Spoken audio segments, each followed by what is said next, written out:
আপনি আসুন, এই প্রতিষ্ঠানগুলো দেখুন। বাংলা, ইংরেজি, অঙ্ক, ভূগোল, বিজ্ঞান, ইতিহাস সমস্ত কিছু আমরা পড়ানোর পরেও কেন এই কথা আমাদের শুনতে হবে? কেন এই কথা আমাদের বলতে হবে? এই খারিজি মাদ্রাসা থেকে পাশ করা ছেলে তারাও একটা দিন ভালো ডাক্তার হচ্ছে, মাস্টার হচ্ছে। সংবিধান অধিকার দিয়েছে, আজকের এই সদন অধিকার দিয়েছে স্পিকার। আমার বক্তব্য বন্ধ করতে হলে স্পিকার সাহেব বলবেন, আমি 1 মিনিটে বন্ধ করব। আব্দুল মতিন। ধন্যবাদ মাননীয় স্পিকার, অসংখ্য ধন্যবাদ আপনাকে এবং সদরে যারা আছেন তাদেরকে আমি আন্তরিক শ্রদ্ধা নিবেদন করছি। আমি হাড়োয়া বিধানসভা থেকে নির্বাচিত বিধায়ক, তো হাড়োয়াবাসীর প্রতি আমার আন্তরিক শ্রদ্ধা, ভালোবাসা, স্নেহ জ্ঞাপন করছি। বাজেট নিয়ে বলবার মতো ঠিক উপযুক্ত পড়াশোনা আমার নয়, যেহেতু আমি ইকোনমিক্সের স্টুডেন্ট নই। তো বাজেট নিয়ে মন্তব্য করতে গেলে, চর্চা করতে গেলে ঠিক ততটা পড়াশোনা না থাকার কারণেও আজ কয়েকদিন ধরে এখানে যে সমস্ত যোগ্য এবং বিজ্ঞ মানুষেরা যারা বাজেটের উপরে আলোচনা করেছেন, তাদের অনেকের বক্তব্যের মধ্য দিয়ে আমি অনেকটাই সমৃদ্ধশীল। তাদের বক্তব্য শুনতে পেরে আমি নিজেকে গর্ববোধ করছি। তো পাশাপাশি যেহেতু বাজেট নিয়ে কথা বলা, তো মন্ত্রী মহোদয় একটা কথা বলেছিলেন যে প্রত্যেকটা বিধানসভা এরিয়াতে একটা করে মিনি অডিটোরিয়াম করা হবে। তো আমি যে হাড়োয়া থেকে এসেছি, এই হাড়োয়া শুধুমাত্র একটি প্রশাসনিক এলাকা নয়, এটি সম্প্রীতির ঐতিহ্য এবং মানবিক মূল্যবোধের এক উজ্জ্বল নিদর্শন। এখানেই অবস্থিত রয়েছে প্রায় 600-700 বছরের প্রাচীন হাড়োয়ার পীর সৈয়দ আব্বাস আলী গাজী রহমতুল্লাহ আলীর মাজার শরীফ। তো সেটা শুধুমাত্র মুসলিম নয়, সকল ধর্মের মানুষ তাদেরই আনাগোনা। তো এই হাড়োয়া বিধানসভায় যে অডিটোরিয়ামটা হবে, সেটা যদি ওনার নামকরণে স্মৃতি অঙ্কিত হয়, তাহলে হাড়োয়াবাসীর প্রতিনিধি হিসাবে আমি এবং সবাই আমরা খুশি হব। দ্বিতীয় যে কথা বলার না বললে নয়, বাজেট প্রসঙ্গে সংখ্যালঘু বিষয়ক এবং মাদ্রাসা শিক্ষা বিভাগের যে বাজেট কম করা হয়েছে, এটা নিয়ে কম বা বেশি নিয়ে অনেকে বলছেন যে ওটা বন্ধ হওয়া উচিত। তো যদি সেটা তাই হয়, তাহলে তো এবারে বাজেট করার আগেই তো এটা করলে ভালো ছিল। বাজেটে যখন রয়েই গেছে এবং এর যখন মন্ত্রী আছে, আমাকে একটু বলতে দিন প্লিজ, এর যখন আমাদের মন্ত্রী সাহেব এখানে রয়েছেন, তো আমি তাকে অনুরোধ করছি 2165.42 কোটি টাকা যেটা এই বাজেটে পাস হয়েছে, বাজেট বেশি হলেই যে উন্নতি হবে আর বাজেট কম হলে যে উন্নতি মোটেই হবে না, আমি তা বিশ্বাস করি না। আমি বিশ্বাস করি আসলে যদি কারোর উন্নয়নের সদিচ্ছা থাকে, অল্প বাজেটের মধ্য দিয়ে উন্নয়ন ঘটানো যায়। আমাদেরকে বুঝতে হবে একটা জিনিস, আমার এই পূর্ণাঙ্গ দেহটা, আমি ভালোই আছি, সুস্থ আছি, ভালো আছি, কিন্তু আমার এই দেহের 65 কিলো দেহের ভিতরে সামান্য একটা আঙুলের আগায় যদি কোনো ঘা হয়, যদি কেটে যায়, আমাদের বুঝতে হবে যে গোটা দেহটাই কিন্তু অস্থির হয়ে যায়। সুতরাং পশ্চিমবঙ্গের কম বেশি 9 কোটি মানুষ, ভারতবর্ষের আমরা 140 কোটি মানুষ, এই বাউন্ডারিতে আমরা যারা বসবাস করছি, আমাদের সবাই যদি সুস্থ থাকে, তাহলে আমাদের দেশ, আমাদের বাংলা সবটাই সুস্থ থাকবে।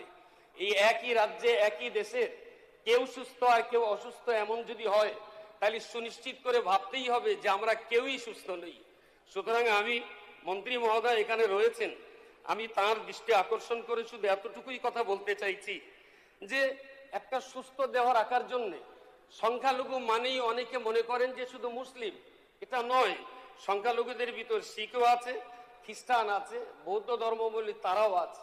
সংখ্যালঘুদের জন্য যতটুকু অতিরিক্ত পাস হয়েছে, আমি মনে করি, আমি বিশ্বাস করি সকলের জন্য সমানভাবে এই অর্থ যাতে খরচ করা হয় এবং সর্বোপরি উন্নয়নের জন্য, উন্নয়নের চোখ দিয়ে একটু সদিচ্ছা থাকাটার প্রয়োজন বলে আমি সদিচ্ছার দৃষ্টি আকর্ষণ কামনা করছি। মাননীয় স্পিকার, আজকে মাদ্রাসা নিয়ে যে কথাগুলো উঠছে বারবার আমাদের শুনতে হয়, আমি অনুরোধ করছি, খুব বিনয়ের সঙ্গে আপনাদেরকে বলছি, মাদ্রাসা শিক্ষা কোনো নূতন নয়, এটা অনেক প্রাচীন শিক্ষা ব্যবস্থা। পশ্চিমবঙ্গে প্রথমত 2 ধরনের মাদ্রাসা আছে, একটা সরকারি সাহায্যপ্রাপ্ত আর একটা সরকারি সাহায্যপ্রাপ্ত নয়।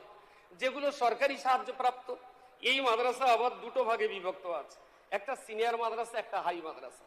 মনে রাখতে হবে এই মাদ্রাসাগুলোর নামই শুধু মাদ্রাসা, একেবারে হাই স্কুলের যাবতীয় সিলেবাস, বাংলা, ইংরেজি, অঙ্ক, ভূগোল, বিজ্ঞান, ইতিহাস সমস্ত সাবজেক্ট সেখানে পড়ানো হচ্ছে।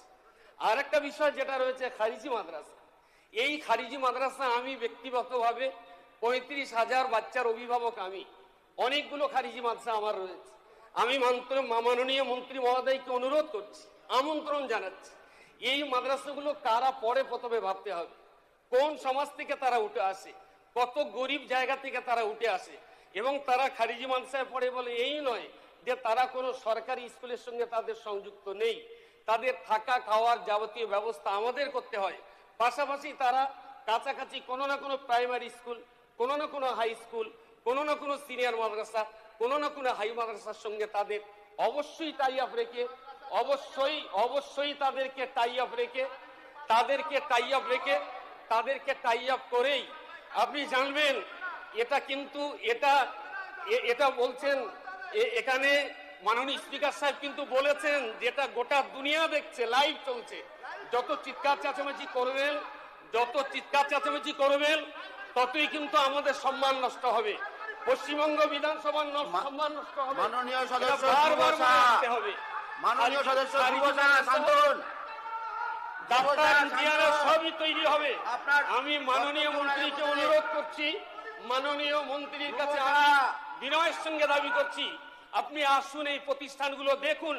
বাংলা, ইংরেজি, অঙ্ক, ভূগোল, বিজ্ঞান, ইতিহাস সমস্ত কিছু আমরা পড়ানোর পরেও কেন এই কথা আমাদের শুনতে হবে, কেন এই কথা আমাদের বলতে হবে? সমস্ত শিক্ষা ব্যবস্থার সঙ্গে আমাদের শিক্ষা ব্যবস্থা, এই খারিজি মাদ্রাসা থেকে পাশ করা ছেলে তারাও একটা দিন ভালো ডাক্তার হচ্ছে, মাস্টার হচ্ছে, ইঞ্জিনিয়ারও হচ্ছে। চলবে কিনা? সংবিধান যেখানে অধিকার দিয়েছে, সংখ্যালঘুদের যে অধিকার রয়েছে, সেই সংখ্যালঘুদের অধিকার আপনাকে অধিকার দিয়েছে, আমাকে সংবিধান অধিকার দিয়েছে, আজকের এই সদন অধিকার দিয়েছে স্পিকার।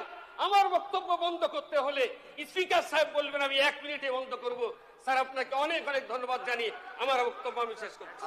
আপনার সময় শেষ হয়েছে। প্রাকৃতিক দুর্যোগের কারণে বিয়ে কমিটিটা ওখানে না করে এখানে করবেন, এটা বলে দিন।